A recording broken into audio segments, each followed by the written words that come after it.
Welcome to the 2019 Railroad Hobby Show. I'm Shane with ScaleTrains.com. We certainly appreciate the viewers of All American Trains tuning in. We have a really exciting, well, actually 4 exciting announcements for you from here at the show, and they're right behind me here on the table. We're going to start out with the rivet counter HO scale-9 locomotive of the C44-9W. There are 16 samples sitting here on the table, and it's pretty amazing. We'll start here with the NS, and I know Rainer's panning down. There's 6 different versions of the wide cab NSs. Each one is different. All kinds of little subtle detail differences, but things like different number boards. You'll notice the black brow versus the white brow. Black grabs up top, white grabs. A ton of little subtle detail differences on all of the NSs. We're doing actually 5 different cabs. So the NS, of course, has the high headlight, which is correct for NS. So with the rivet counter HO-9, we've created 5 different cabs. You've got the high headlight for the NS, which is appropriate. You've got the standard cab, low headlight for Union Pacific. On the BNSF, this is a really unique feature. The 4 windows on the cab side, and of course this is the gull wing cab. On Santa Fe's also a gull wing with a 3 window. Actually doing that both in HO and in scale. As we also look at HO, a lot of little subtle variances. If we look at the trucks on the locomotives, like on the Santa Fe's, you've got the early high-ad truck with a big bulge on the side. Let's see, that was going to be this one right here.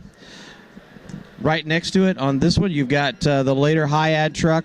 That's the non-cantilevered version, so that means that where the struts are, they're actually flush on the truck side. The BNSFs have the cantilevered version. Another unique thing you'll see on the BNSFs is up here on the top that actually has the trifold doors, which is very unique for BNSF. You've got the angled profile on the engine cab versus like the round profile on the Union Pacific.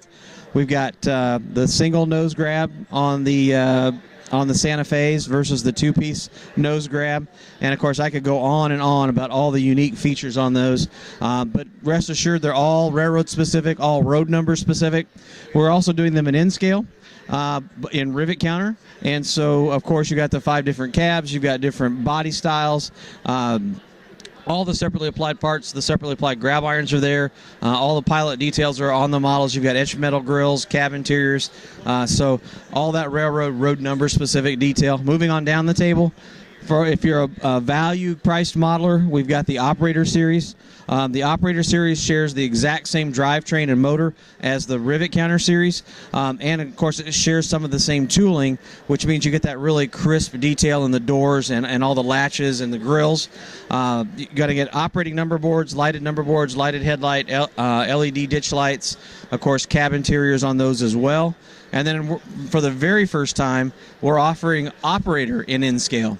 And what's amazing here is price point. So in the Operator version, you're going to have a molded-on grab iron, molded grills. You're going to have modeler-applied detail on the pilot, which is going to be the coupler cut lever, the MU cable, and the train line hose. You're going to have full cab interior, and it's going to share the same drivetrain as the rivet counter. It's got a U.S. price of $99.99 is the selling price. Of course, it'll be a little bit higher because of exchange rates and shipping, but it'll be a much lower price point alternative than the rivet counter version. And then if we'll walk around the corner here, a couple of other things we'll look at. These are all the new releases that are coming. We've got air slide hoppers, which will be here in the spring. The next run of 4785s are coming early this summer. Also this summer is the F68 flat car. Late spring is going to be the SD40-2 next run. And then finally, we've got the 4785 hoppers, and they'll be coming this spring as well. And then up on the front table, we can take some B-roll, is the C39-8 NHO scale, and that's the second run. They'll be here this summer. We just shipped the N-scale C39-8s, just shipped the HO tank cars, and the tunnel motors are leaving on Tuesday. So they'll be here mid-March. And then finally, the next run of Tier 4 GEVOs, they'll be here by the middle of February. One last thing to share, too, is in the Rivet Counter brand, all DCCs and sound locomotives now come with the brand new ESU V5 decoder. So and that includes the inbound Tier 4 GEVOs, the upcoming tunnel motors, and all of the other new announcements that we have in the Rivet Counter HO brand. So that takes care of everything here at the Railroad Hobby Show in 2019. Certainly appreciate all the viewers from All American Trains around the globe joining us, and we wish you the best.